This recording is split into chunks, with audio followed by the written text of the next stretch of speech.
هەستەکەم نەوەی تازە و کۆمەڵێکیش لە نەوەی کۆن بەڕاستی شارەزاییەکی تەواویان لە ئاینەکەی خۆیان نییە و بە جوانی بە تایبەت پێغەمبەرەکەیان ناناسن. ئەبینی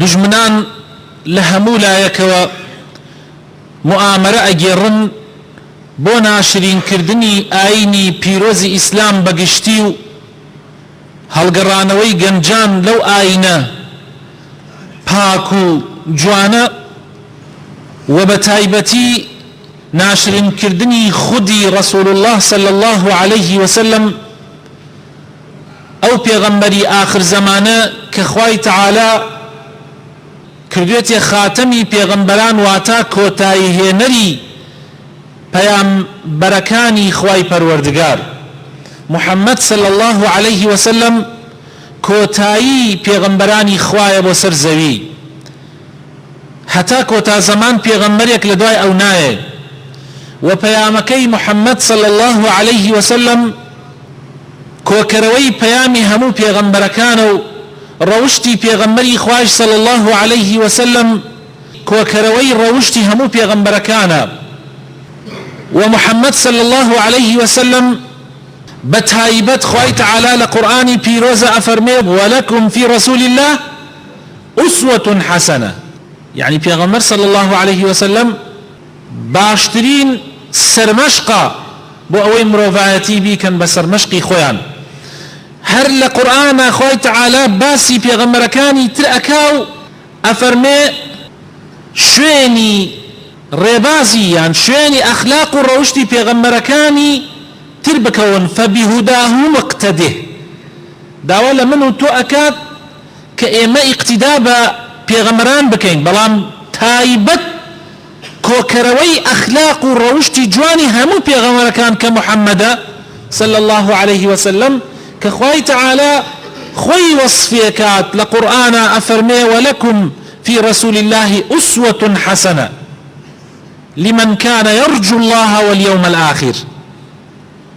تایبەتیەکە خوای تعالی لەبەر ئەوە من هەست بە مەترسی ئەو مەوزوعە ئەکەم و هەست ئەکەم بە تایبەت لەناو جیل و نەوەی گەنجە نەوەی نوێیە هەستەکەی ناسینی محەممەد صلى الله عليه وسلم ناسینی پێغەمبەری خوا صلى الله عليه وسلم وەکو پێویست نییە.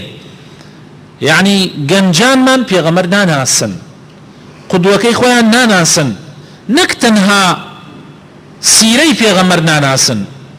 وەکو مامۆستا دکتۆر عرێفی ئەفەرمێ چوومە زانکۆیەک لە زانکۆکانی سعودیە لە مەرحەلەی دوو زانکۆی ئیسلامی کولیەی عەقیدە، چوون پرسیاری محاضرەیەکم بوو لەلایەن حەزم کرد تاقییان کەمەوە بزانم مستەوای ئەم تەلەبانە لە چی مستەوایەکن تا قسەیان بۆ بکەم. ئەوە پرسیاری خێزانەکانی پێغەمبەرم لێ کردن، ئەفەرمێ دوای ماوەیە یەکێکیان وەڵامی دایەوە وتی عائیشەی بەس عائیشەی ناسی. ئەڵێ هەندێ ڕاوەستان پرسیارەکەم دووبارە کردەوە، ئەڵێ یەکێکی تر دەستی بەرز کردەوە لە 89 تەلەبە، یەکێکی تر دەستی بەرز کردەوە وتی فاتیمە. یعنی وا تێگەیشت بوو کابرا لە سعودی ئەخوێنێ کە مەککە و مەدینەی لێیە نەزانێ ژنەکانی پێغەمبەر ناوی چییە و فاتیمەی کچی پێغەمبەر بکا بە خێزانی پێغەمبەر. ئیتر ئەمە چۆن ئەبێ بەرگەی شوبهات و ئەو هەموو گومانانە بگرێ کە ئەمڕۆ دوژمنانی خوا دژمنانی ئیسلام بۆ مسلمانان ئەیگێڕن؟ چۆن ئەبێ بەرگە بگرێ؟ بەرگە ناگرێ لەبەرەوەی نە پێغەمبەر ئەناسێ نە ئەخلاقی ئێزانێ نە ڕەوشتی ئێزانێ. و ئەمەی کە ئەو لەوێ باسێکا لە سعودیە بە تەئکید لە وڵاتەکانی دەرەوەی سعودیە کەمتر گەنجان پێغەمبەر ئەناسن. بگرە هەنێکیان تەنها ئەزانن پێغەمبەرە و لە دایک و باوکیانەوە وشەیە فێر بوون کە پێغەمبەر جگەلەوە هیچی تر نازانن. لەبەرەوە بە ئاسانی دوژمنان ئەتوانن فێڵیان لێ بکەن، بە ئاسانی دوژمنان ئەتوانن هەڵیان خەڵەتێنن، لە دین هەڵیان گەڕێننەوە و بە کەمیشی مەزانن ئەم قسانەی من. واللهی هەر کوڕەکان و نەوەکانی ئێوەن لە فەیسبوک لە تۆڕەکانی ئەنتەرنێت دەیەهایان هەڵگەڕاونەتەوە لە دین، دەیەهایان گاڵتە بە ئیسلام ئەکەن، گاڵتە بە دین ئەکەن و پێغەمبەر ناناسن صلی الله عليه وسلم. کێشەیەکی زۆر گەورەیە برا بەڕێزەکانم، خوشکە بەڕێزەکان، کێشەیەکی زۆر گەورەیە ئەمە، بە ئاسانی وەری مەگرن و مەسئولیەت و بەرپرسیارەتیشی ئەکەوێتە سەر زانایان و بانخوازان بە تایبەت کەوا هەڵسن بە مەسئولیەتی خۆیان، کە هەڵسن بەو کارەی کە لەسەر شانیانە. لەبەرەوە من هەلە ڕوانگەی ئەوە زنجیرە باسێک لەسەر پێغەمبەر و ڕەوشتی پێغەمبەری خوا صلی الله عليه وسلم عەرزی جەنابتانەکەم، زنجیرە وتارێک تایە هەوڵ ئەدەم بە پێی توانە لایەنی ڕەوشت و ئەخلاقی پێغەمبەری خوا عەرزی بەڕێستان ئەکەم کە پێغەمبەر چۆن کەسیە بووە، چۆن کەسایەتیە بووە. ناکرێ پێغەمبەرێک کۆتا پێغەمبەری خوا بێ لە قیمەی ئەخلاقانە بێ، ناکرێ. هەر خوای گەورە لە قورئانە خۆی ئەفەرمێ وإنك لعلى خلق عظيم، يعني أي محمد صلى الله عليه وسلم تو لقمة لوتكي أخلاق جوانياي. لبر أو خوش يسكانم لم متاربة دواو، يعني أما كمتار أبي زنجير باسكاني إما لسر بيغمر أبي صلى الله عليه وسلم، لسر روشتي بيغمري خوا، چونك بيغمر يعني إسلام، بيغمر يعني حمو أو دابو نريتي كإيمي كردواري همانا، همو أو أخلاق الروشتي كإيمي كردواري همانا، زور ضرورة إما آقامان ليبي. بيغمري خوا صلى الله عليه وسلم كان أحسن الناس خلقا، بوتاري أمرما لسر أمية. بيغمر صلى الله عليه وسلم لا قمي أخلاق الروشت برزياب ولا حمو خلقي أخلاقي جوان تربوه، هرچی صفاتەکانی ئەخلاقی لە پێغەمبەر کۆبووەتەوە. تەنانەت لە حەدیثێکە ئەفەرمێ إنما بعثت لأتمم مكارم الأخلاق، من خواناردومی تا چی ڕەوش جوانیەکان هەیە کە پێغەمبەرانی پێشی پێغەمبەری خوا صلی الله عليه وسلم و پیاوچاکان و ئەولیاکان دایان ڕشتووە و دایان مەرزاندووە، پێغەمبەر هاتووە تەواوی کا، کۆی کاتەوە. بۆیە ئەبێ پێغەمبەری خوا صلی الله عليه وسلم لە قیمەی ئەخلاق و ڕەوشت بەرزیابێ. لە باسی بەسەرهاتی دابەزینی یەکەم جاری وحی بەسەر پێغەمبەر صلی الله عليه وسلم کە ئیمامی بوخاری ئەیگەڕێتەوە و لە خاتو عایشەوە باسی ئەوە ئەکات کە چۆن پێغەمبەر صلی الله عليه وسلم حاڵەتی چۆن بوو لە کاتێکا لە ئەشکەوتی حیرا بوو کە یەکەم جار وحی بەسەرا دابەزی. پێغەمبەر نەیئەزانی بالضبط لە سەتاسەد ئەمە وحیە لە سەرەتاوە، بۆیە زۆر ئەترساوە، بە ترس و لەرزێکی زۆرەوە گەڕایەوە ماڵ. ئەو کاتە هاوسەری پێغەمبەر صلی الله عليه وسلم لە 40 ساڵانی تەمەنی پێغەمبەرات تەنها خاتو خەدیجە بوو، هاتو داوای لێ کرد بیپێچێتەوە، زەممیلونی زەممیلونی، فەرمووی بمپێچەوە بمپێچەوە و ئەلەرزی پێغەمبەر صلی الله عليه وسلم حاڵەتەکە زۆر سامناک بوو لەسەر دڵی رسول الله. و بۆ باسەکەی بۆ خەدیجە گێڕایەوە و فەرمووی لەقەد خەشیت على نفسی، فەرمووی لە خۆم ترسام بەڕاستی، يعني حالتك أو نسام ناقبو كاتي جبريل هاد بولاي وقصي لقل كرد أفرمي لخوم ترسام ألا يا خديجة قصيك أكا زور قرنقا أفرمي فقالت خديجة كلا والله لا يخزيك الله أبدا، نخير أي محمد والله سن بخوا خواي تعالى توسر شورناكا، چونکە تۆ خاوەنی سیفەتێلێکی خوای گەورە ئەو کەسانەی کە ئەو سیفاتانەیان تیابێ خوا قەت سەرشۆڕیان ناکا. إنك لتصل الرحم وتحمل الكل وتكسب المعدوم وتقري الضيف وتعين على نوائب الحق. فرمو أي محمد صلى الله عليه وسلم أي محمد تو خوا قەت سەرشۆڕت ناکا، سوێن بێ بەخوا، تۆ کەسێکی پەیوەندی خزمایەتی ئەگەیەنی، سڵەی ڕەحم ئەگەیەنی، تۆ کەسێکی یارمەتی یەتیم و بێکەس و بێتوانا و نەدارەکان ئەدەی. تۆ کەسێکی ڕێز لە میوان ئەگری، تۆ کەسێکی لە هەر شوێنێکە حەق داوات لێ بکە بە هەڵە داوان ئەچیتە دەمێوە. یعنی لە شوێنێکە ئەگەر کەسێ لەسەر حەق بێ و پێویستی بە یارمەتی تۆ بێت، تۆ بە هەڵە داوان ئەچیتە دەمێوە. دەی کەسێ ئەم سیفەت و ڕەوشتانەی تیابێ هەرگیز خوا سەرشۆڕی ناکا. يعني پێغەمبەر صلى الله عليه وسلم خاوەنی ئەو سیفاتانە بووە. إنك لتصل الرحم وتحمل الكل وتكسب المعدوم وتقري الضيف وتعين على نوائب الحق. أما صفات كان پیغمبر صلى الله عليه وسلم. إمام مسلم لأنسي كري مالك وبماني جريت أفرمي كان رسول الله صلى الله عليه وسلم أحسن الناس خلقا. پیغمبر صلى الله عليه وسلم لهمو خلقي أخلاق روشتي جوان تربو، فربما تحضر الصلاة وهو في بيتنا. الله جاري وهبو كاتي نيوش أهات پیغمبر صلى الله عليه وسلم لماري إيمي أبو فيأمر بالبساط الذي تحته فيكنس. هل أو جايك لسري أخو كحسيرك بو لزل دروس كرابو أي فرمو باكي كنوو توزي آية كرت فيها هل بان أو نيوشكي أكرت. ثم يؤم رسول الله صلى الله عليه وسلم ونقوم خلفه أو برنيجيب وأكردين إيمال بشتي وابوين فيصلي بنا نجي في أكردين.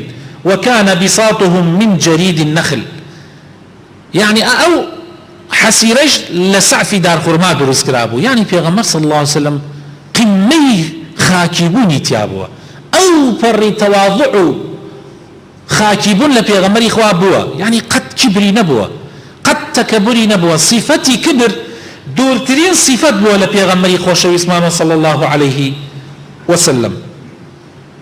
إمام مسلم بمن أجريته كوا سعدي كري هشام ويستي بچي بو غزا لپيناوي خوايا، بچي بو جهاد لپيناوي خوايا. ام پیاوا سعدي كري هشام مالكي خانوي كي هبو فروشتي جنكيشي طلاق دا وتي الروم جهادكم لپيناو خوات تا اكجريم بو اوي خوالي مرازي بي. كاتي هاد بو مديني پیغمبر صلى الله عليه وسلم وچاي بأصحاب كاني پیغمبر كوت وبابتكي بو جرانا وأوان شوتيان أما صفاتي پیغمبر نية وأخلاقي پیغمبر نية جنكي طلاق بداو مالكي بفروشي وبروا بو غزا بلي ناقر ريما حتى أكجريم. چند کسی لزمانی پیغمبر وایا نکرد پیغمبر قد غیلی کردن. پیغمبری خواه صلی الله علیه وسلم فرموی ایوه بچن بو غزا،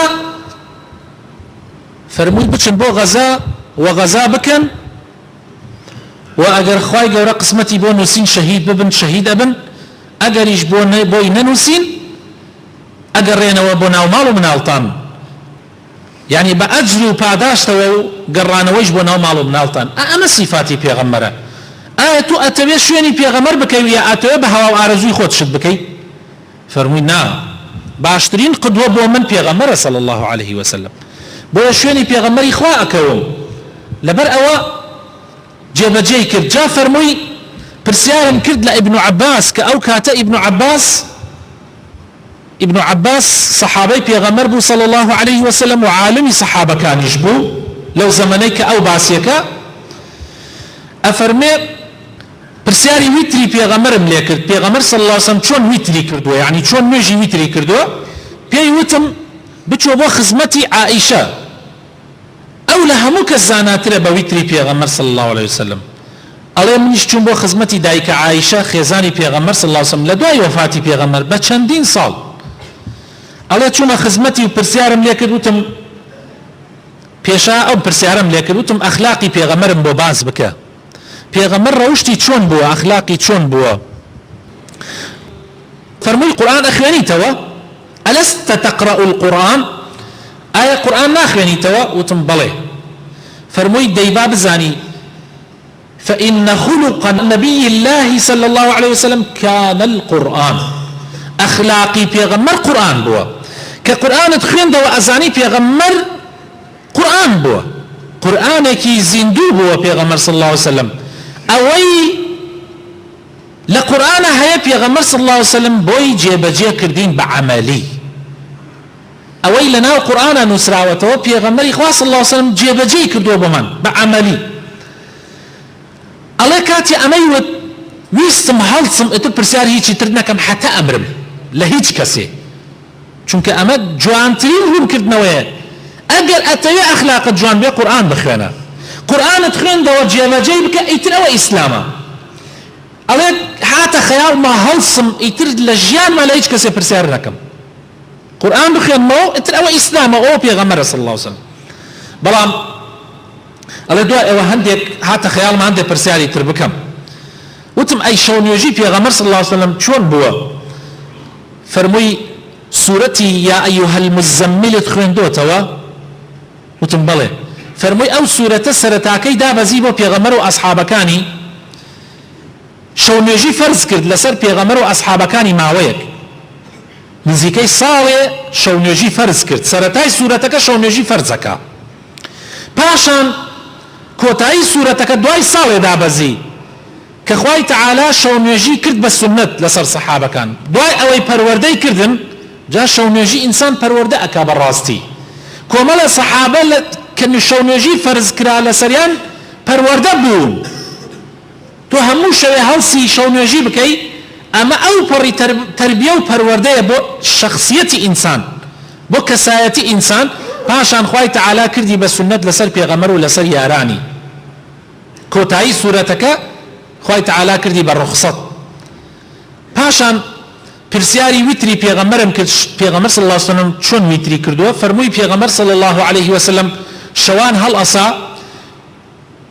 هەڵەسا پێغەمبەری خوا صلی الله عليه وسلم 8 ڕکات نوێژیە کرد، تیادا نەئەنشت، یعنی تەحیاتی نەئەخوێنا بەدەم یەکەوە، یعنی شێوازی زۆرە ویتری پێغەمبەر صلی الله عليه وسلم. ئەمەی کە عائیشە باسێکا شێوازێک لە شێوازەکانێتی.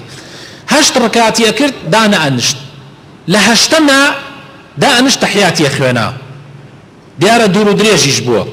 دوای 8 ڕکاتەکە تەحیاتیە خوێنا لە 8ەم ڕکاتە،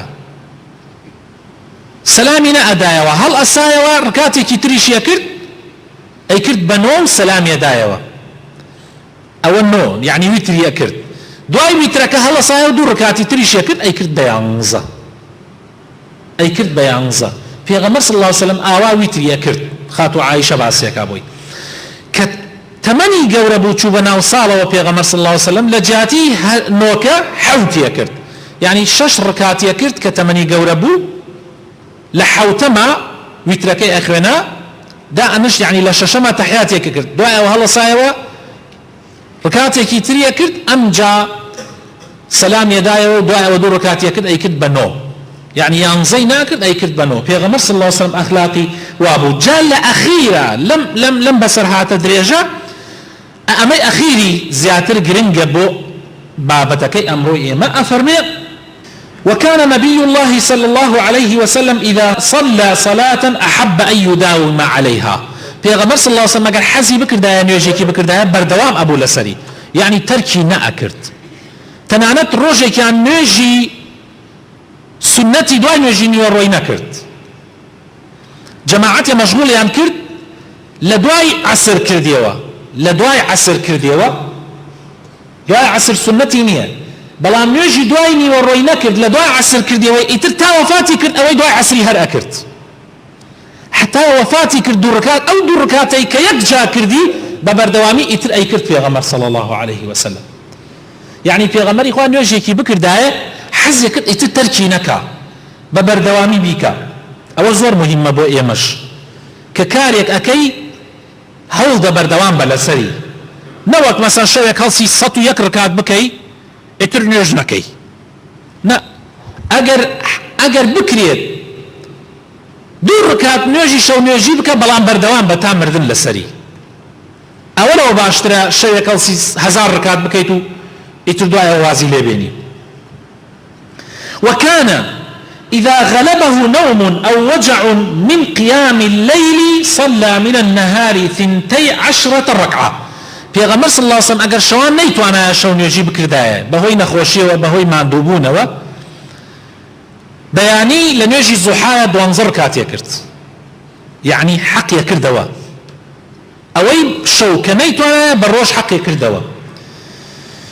ولا أعلم نبي الله قرأ القرآن كله في ليلة.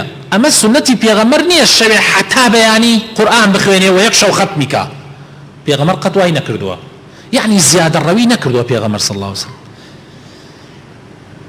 ولا صلى ليلة إلى الصبح قتنا بني بيغمر صلى الله عليه وسلم الشبه حتى بياني شو نجيبك شتي واي نكردوا بيغمر صلى الله عليه وسلم، يعني ما ندوبونك، يعني بيغمر صلى الله عليه وسلم شو نجي زور كردوا بلام ئەوەندەی نەکردووە کە حتا بەیانی بێ بەردەوام بێ، شتی وا نەبووە. پێغەمبەر صلی الله علیه وسلم زیادە ڕەوی نەکردووە.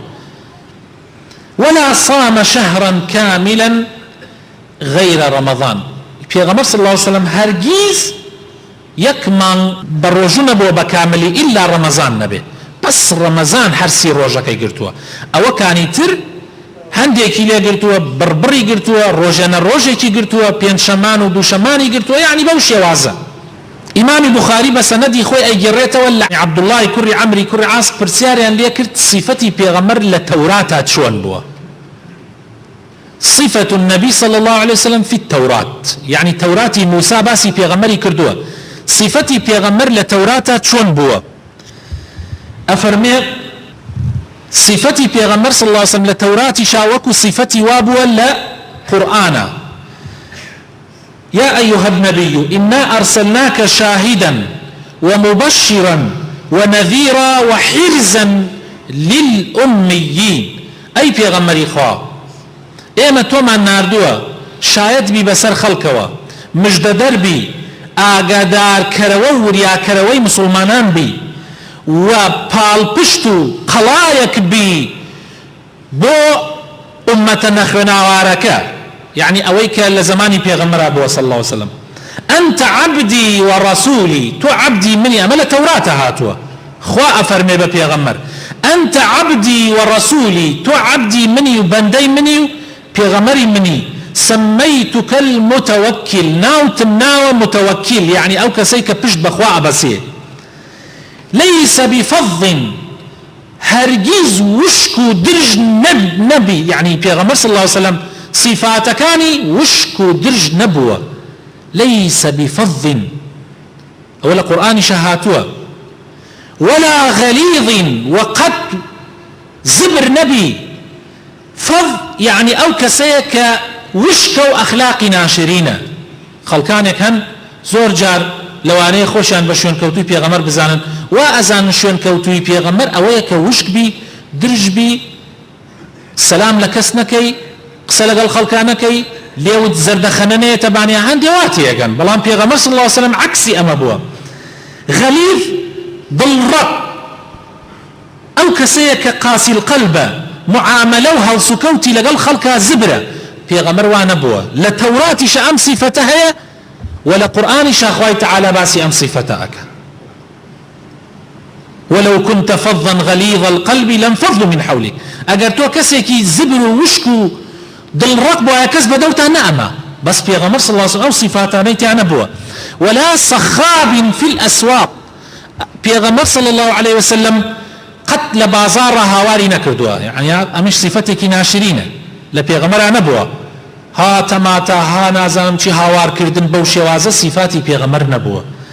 ولا يدفع السيئة ولا يدفع بالسيئة السيئة، كسي خرابي برامبر بيغمر بكرده هرگيز بيغمر خرابي برامبر ناكر، يعني برامبر بخرابي خلقي بيغمر والله قد بخرابنا ادايوا.